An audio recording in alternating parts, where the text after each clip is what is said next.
I'm so glad that you are joining me today as we finish up the last chapter of Genesis, which is Genesis chapter 50. I haven't made a video in probably over 2 weeks because I still am trying to recover from my illness that I had. But we'll go ahead and get started on chapter 50. Joseph threw himself on his father and wept over him and kissed him. Then Joseph told the physicians who served him to embalm his father's body. So Jacob was embalmed. The embalming process took the usual 40 days, and the Egyptians mourned his death for 70 days. When the period of mourning was over, Joseph approached Pharaoh's advisors and said, "Please do me this favor and speak to Pharaoh on my behalf. Tell him that my father made me swear an oath. He said to me, 'Listen, I am about to die. Take my body back to the land of Canaan and bury me in the tomb I prepared for myself. So please allow me to go and bury my father. After his burial, I will return without delay.' Pharaoh agreed to Joseph's request. "Go and bury your father as he made you promise," he said. So Joseph went up to bury his father. He was accompanied by all of Pharaoh's officials, all the senior members of Pharaoh's household, and all the senior officers of Egypt.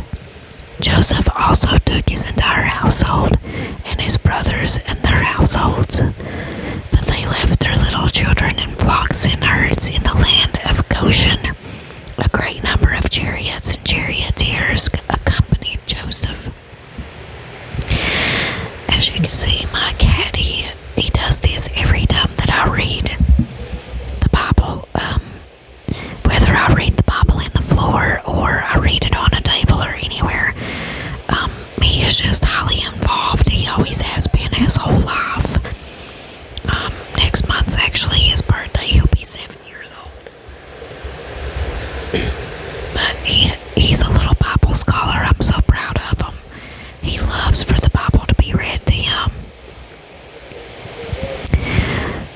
When they arrived at the threshing floor of Atad near the Jordan River, they held a very great and solemn memorial service with a 7-day period of mourning for Joseph's father.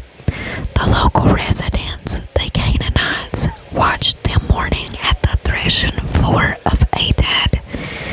Then they renamed that place, which is near the Jordan, Abel Mizraim, for they said, "This is a place of deep mourning for these Egyptians." So Jacob's sons did as he had commanded them. They carried his body to the land of Canaan and buried him in the cave in the field of Machpelah near Mamre.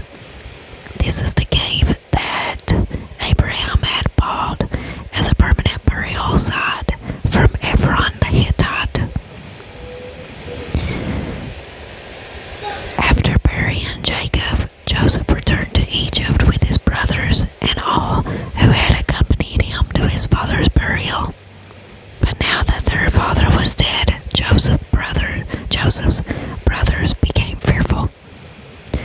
"Now Joseph will show his anger and pay us back for all the wrong we did to him," they said. So they sent this message to Joseph.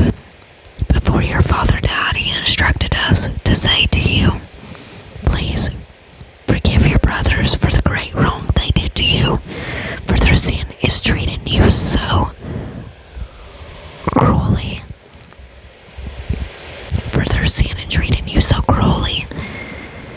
So we, the servants of the God of your father, beg you to forgive When Joseph received this message, he broke down and wept. Then his brothers came and threw themselves down before Joseph. "Look, we are your slaves," they said. But Joseph replied, "Don't be afraid of me. Am I God that I can punish you? You intended to harm me, but God intended it all for good.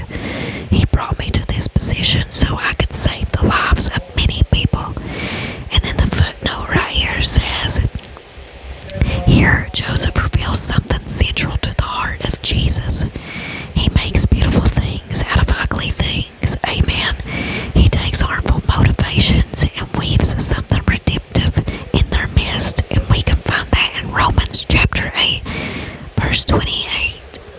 And yes, all the bad things that happen in our lives, God does use it for His glory. We might not know it at the time of the sorrow, but I'm telling you, God does use it for our good. We might not know it today, tomorrow, next week, next year, next 10 years. We might not even know it until after we die and we go be with Jesus. But one thing is for certain.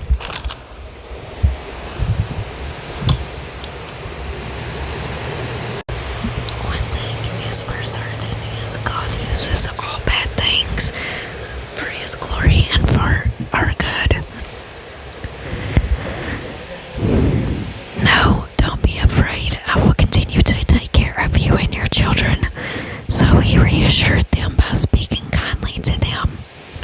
So Joseph and his brothers and their families continued to live in Egypt. Joseph lived to the age of 110. Wow.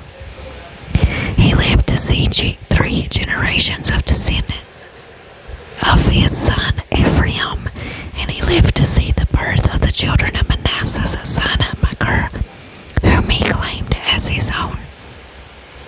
"Soon I will die," Joseph told his brothers, "but God will surely come to help you and lead you out of this land of Egypt. He will bring you back to the land He solemnly promised to give to Abraham, to Isaac, and to Jacob." Then Joseph made the sons of Israel swear an oath, and he said, "When God comes to help you and lead you back, you must take my bones with you." So Joseph died at the age of 110. The Egyptians embalmed him, and his body was placed in a coffin in Egypt. So the last chapter is it's bittersweet because it ends in Jacob dying, yet he got to go be with the Lord after that. So it's sad and it's a good thing at the same time. But that was it on Genesis chapter 50. I hope that you enjoyed every one of the readings of Genesis, and we will move on to another book of the Bible in the next video. I hope that you all received a blessing from today's Bible reading, and I hope that you have a blessed night and a blessed week ahead of you. Thank you so much for watching, and have a